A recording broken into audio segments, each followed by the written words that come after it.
Okay, so got that Dunder Mifflin shirt going on, and let's do something we haven't done in a while. How about some puzzles? I haven't done puzzles on here in a good bit, and let's take a little time.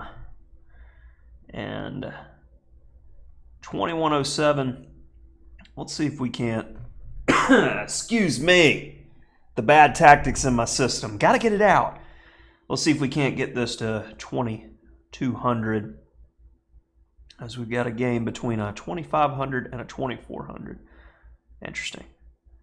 2500. This account is closed. Well, that's not any fun. It's been played 1,799 times. We're going to be lucky number 1800, as I have yet to begin thinking. Queen e2 check looks like the most obvious place to start.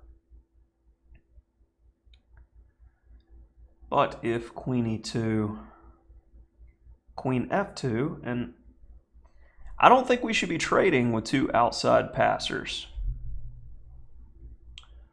So how can I get the most out of my position? Well, that makes me look at bishop c5 to stop the idea of queen f2 with queen e2. And if the queen retreats to, say, a5 after bishop c5, we are going to take the rook. Survey says bishop c5. All right. Queen looks free. We'll take it, and we get those points. All right. So now,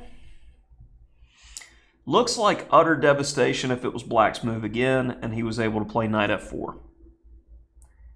So first reaction, if you clip, well, another attacker is going to come in, and that doesn't look too fun. Doesn't look too fun. So first thing I consider is queen takes e5, where king g8 or king h7, we can play queen e6. Oh no, king h7, we can't really do that, can we? If king g8, we have queen e6, and then we can take the knight, whereas rook takes f2, rook blocks. But is there more in the position? Black is starting with a knight. I feel like rook takes f2 is just far too accommodating. So based off that alone, I want to play queen takes e5 to start with, and then see where we're at. It hates that. I lose immediately. Okay.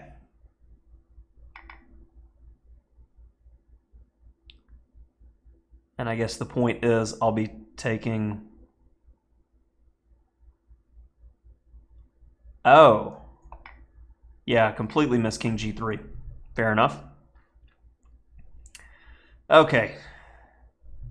So it is a well-known fact that I suck at tactics, so it takes me some time.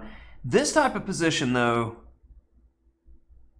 I just feel like the bishop's overworked because the dark square bishop sucks. So first thing I consider is bishop takes g5, f takes g5, f6, bishop d8, f7, bishop e7, and then king f5. I queen the pawn.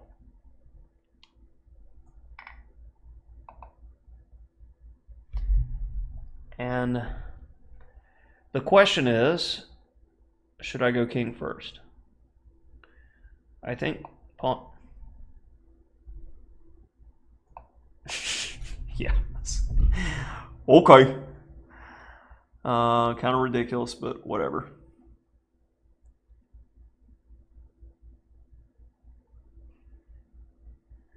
I want to play this move to win your queen somehow. But as has been seen, if you're not taking this seriously, you just kind of get pooped on. Queen g5 check, king f2, queen g3 looks pretty good. So queen g5, is there any other move? Can't go to those squares because they're cut off. Queen g5 looks like the move. If queen f4, we win stuff. And that's mate. Okay, so back at least going in the right direction. All right, this one sticks out to me. I've seen this type of tactic a few times. Queen h7 followed by king takes, rook h1, and then rook h8 mate, because the bishop is controlling the key squares. So let's go ahead and make this happen. Bishop h4 can be played, but it just prolongs the inevitable by a single move, etc. Okay, so we need to be devastating here as the white pawn looks really dangerous.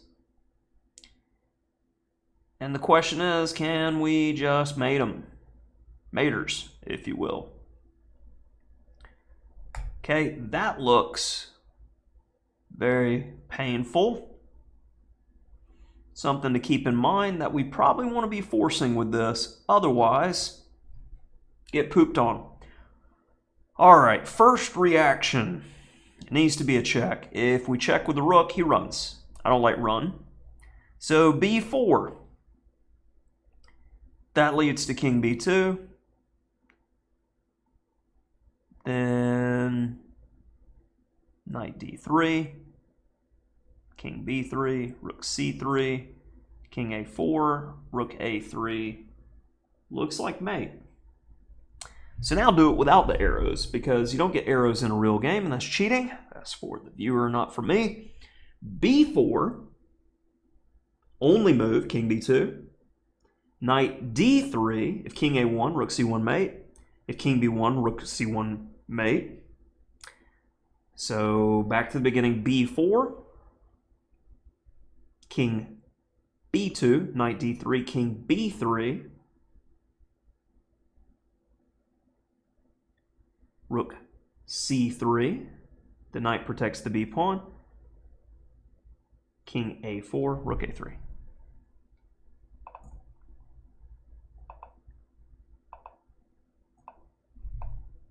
Good one. Okay.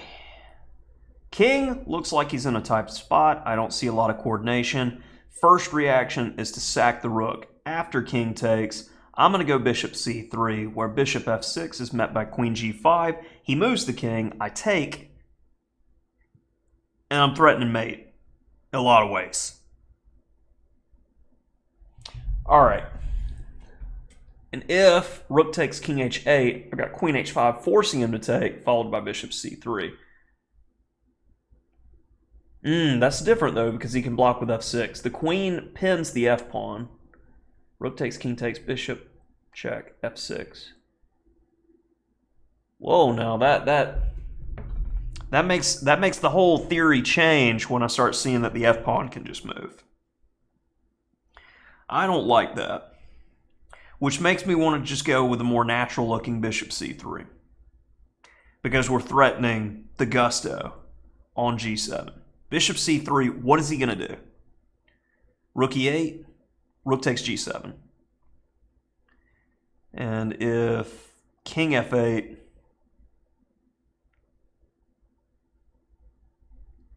queen f7 mate, yeah. And pins make wins. This is a 2100 problem, eh? Is it? Because I take, you take, I check, you lose your queen. This seems like 1200 problem. What am I missing?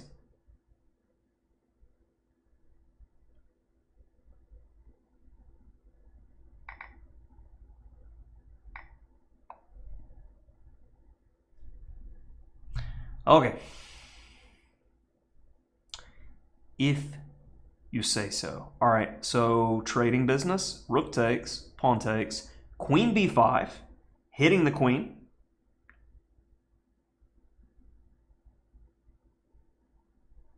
If queen takes, pawn takes, hits the rook and the bishop, rook moves. I take the bishop, he takes back, assuming rook a2, rook c1 mate.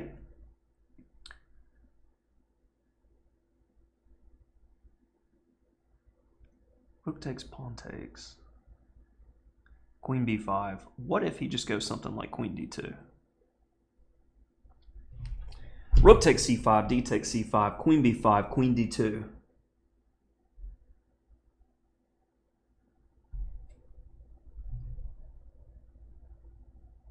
Yeah, I'm just not seeing it that line. I thought I had a creative idea with queen b5, but it just doesn't get her done. Okay, another idea. Rook takes, pawn takes, queen b5, rook c4 is another idea here. So I feel like we need to play rook takes b3 to kick things off, hitting the bishop, and stuff. Stuff is typically good in chess. I want to do it. I'm not seeing the negative repercussions for grabbing this. Okay. So, what is it then? What am I missing? Queen takes b3. Hits the rook, threatens mate if the bishop moves. Stupid. This is why I can't play chess. That screams to be played, forcing king d7. And then knight e5 check screams to be played, forces d takes e5, queen takes g4, king d6, queen e6. I mean, this just seems winning. I'm missing something there, of course, but I'm going to go with the Captain Obvious move to start with.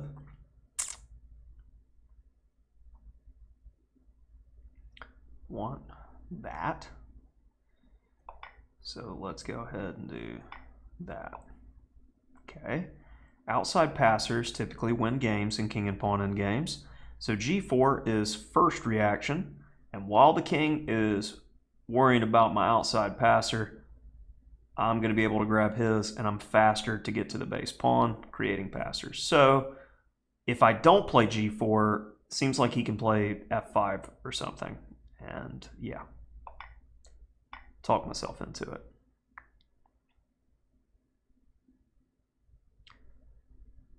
That looks problematic. If rook takes, I'm threatening queen takes h6 mate. Rook takes, king takes, knight f5 check, where queen takes h6 is a big threat in a lot of lines, as well as just taking the queen. So I really like the idea of just doing that. And okay, so we got 2200, and we will call the tactical video there. So it's been going about 13 minutes. Hopefully you're pausing the video as I'm doing some of these tactics and trying to figure them out on your own. As always, I don't think that the tactical puzzles, just because they're coming out of games between two players, it's not the same. And law of averages and all that good stuff. I honestly feel that studying tactics should stem from positions resulting in the openings that you play on a regular basis. There's a lot of general tactics that can be studied that are great, but try to get stronger by studying tactical themes that occur in pawn structures that are going to be from your opening repertoire. And if not, study something that's always going to be there, endgame puzzles. So I may go with puzzle themes next time and do some endgames.